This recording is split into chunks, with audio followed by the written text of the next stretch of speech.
The main sheet is located here, and it runs aft to the back of the boom and then down to the rudder head.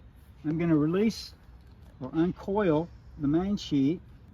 Just drop that into the floor, and then I'm going to release the boom vang from the main sheet shackle, and I'll get back to the boom vang here in a moment. But I'm going to take this, and this will be connected to the rudder. So this is the aft end of the main sheet. It has a double block at the boom end and a single block and a becket on this end. Now what's a becket? Well, this is a single block, and this is what they call a becket, this piece here on the top. That allows you to tie a bowline. This is actually the beginning of the main sheet run.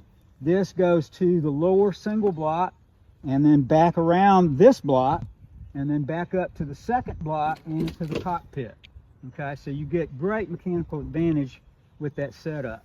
And this shackle on the end of this runs to this stainless steel ring on the bail on the back of the on the top of the rudder head. So I'll put that in and lock it down. Okay, and now our main sheet is attached to the rudder head. Now if I go back to the cockpit and I pull on this line, I can pull on the main sheet, and that should tension up. So here's the main sheet. I'm pulling on that now, and that will pull the boom towards the center line of the boat. If I ease it and the wind blows it out, we get this action. If I pull on it, it comes back in. Okay? The end of the main sheet, and we're going to feed that through the swiveling, ratcheting single block. I need to make sure I go in from the proper direction, so I'm going to pull it through and then pull on it, and it makes that noise, that ratcheting noise when you pull on it, if you fed it through the proper side. If I pull it through the other side, it will swing, but it doesn't make that noise. Okay? You want to make that noise as you pull, as you haul on the line. Okay? I don't know why, but that's what I've been told. All right, so now we've gone through the single swiveling block. We're going to go through the swiveling cam cleat. Okay? As you pull on this and pull down on it, it locks into these teeth.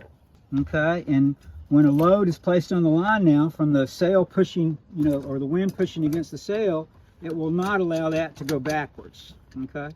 It's always a good idea, however, in the end of this line to tie a stopper knot, and the one that I use is a figure-8 knot. We're going to go around, back over the top and through, and that makes a nice little figure-8. And again, if this was to load up, we wouldn't lose the main sheet blowing out in the breeze out there. Okay? It'll stay aboard, and you've got something to pull back on. So I'm going to go ahead and pull the main sheet in and lock it down. There we go. So that's your main sheet. The boom vang, I said I was going to talk about the boom vang. This is your boom vang. The main sheet pulls the sail towards the center line from either starboard or port side of the boat. The boom vang keeps the boom from going upward. Okay, if I was to release the main sheet right now and I didn't have my boom vang connected, and let's say that I turned in such a way that the wind was coming behind us, the boom would fly upward. And sometimes if the winds are really gusty or very variable, it might go from left to right, to left to right. And I have seen boats where the gooseneck got pulled off the track or pulled the track off of the mast. I've also heard that booms have actually, swung really, really hard in a situation like that and broken shroud lines, which can be really a nightmare because your whole main sail assembly then is going to fall in the water and you've got a bad day on your hands. So the boom vang is to prevent the boom from moving upward. Okay? It locks down. This is also a doubled assembly. I've got a becket again, and the line originates there and goes up to the first single block, then down to this single block and back up to the cam cleat. And this end is going to lock or connect to this stainless steel U-shaped piece. And as I pull down on this and lock it, that's going to prevent the boom from moving upward. Okay.